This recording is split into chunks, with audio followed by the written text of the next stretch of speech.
একদম গাড়ির মাঝের সিটে দুজন অফিসার, এনআইএ অফিসারের মাঝখানে বসিয়ে নিয়ে আসা হলো এবং আগে পেছনে কেন্দ্রীয় বাহিনীর তরফ থেকে সিআরপিএফের জওয়ানের গাড়িও ছিল, যাতে রাস্তায় যে পথে নিয়ে আসা হয়েছে তাকে সেখানে কোনো রকম কোনো নিরাপত্তাজনিত সমস্যা না। আমি ছবিটা দেখাচ্ছি, এই সেই গাড়িতে করে নিয়ে আসা হয়েছে এবং এই গাড়ির আমি ছবিটা দেখাবো ঠিক শওকত মোল্লাকে কোন জায়গায় বসানো হয়েছিল। এই যে ছবিটা দেখছো, এই যে খবরের কাগজ, এই খবরের কাগজ দিয়ে জানলা ঢেকে দেওয়া হয়েছিল যাতে দুদিক থেকে দেখা না যায়।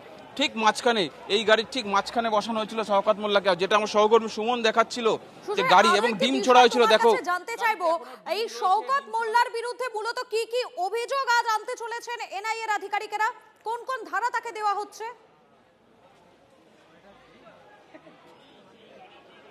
দেখো, আপাতত যেহেতু বোমা তৈরি করা এবং বোমা বাঁধতে গিয়ে প্রমাণ লোপাট, একজনের মৃত্যু, প্রমাণ লোপাট, এই অভিযোগ তার বিরুদ্ধে রয়েছে। আমি গাড়িটার ছবিটা আরেকবার দেখাতে বলবো আমার সহকর্মী কুণালকে।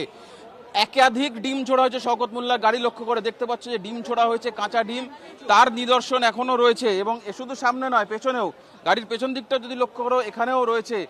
একেবারে টার্গেট করে ডিম ছোড়া হয়েছে এবং সেক্ষেত্রেই যাতে শওকত মোল্লাকে ট্র্যাক করতে না পারে যারা বিক্ষুব্ধ মানুষ, বিক্ষোভকারীরা, সেই জন্য এই কাজটা, ভেতরের যে খবরের কাগজটা, আমার সহকর্মী কুণালকে বলবো একটু এনে দেখানোর জন্য।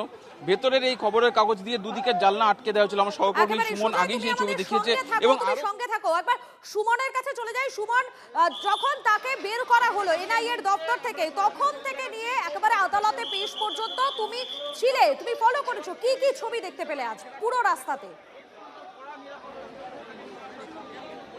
দেখো, সকাল থেকে ভাঙড়ের মানুষ তারা কিন্তু এসে সকাল থেকে সেখানে কিন্তু তারা বিক্ষোভ প্রদর্শন করছিলেন, মাচ্চোর গান চালিয়েছিলেন, তারা নীল আবির খেলছিলেন এবং তার সঙ্গে সঙ্গে তারা ডিম এবং মাছ নিয়ে অপেক্ষা করছিলেন কখন শওকত মোল্লা বেরোবে আর তারা কখন তাকে লক্ষ্য করে এগুলো ছুড়বেন।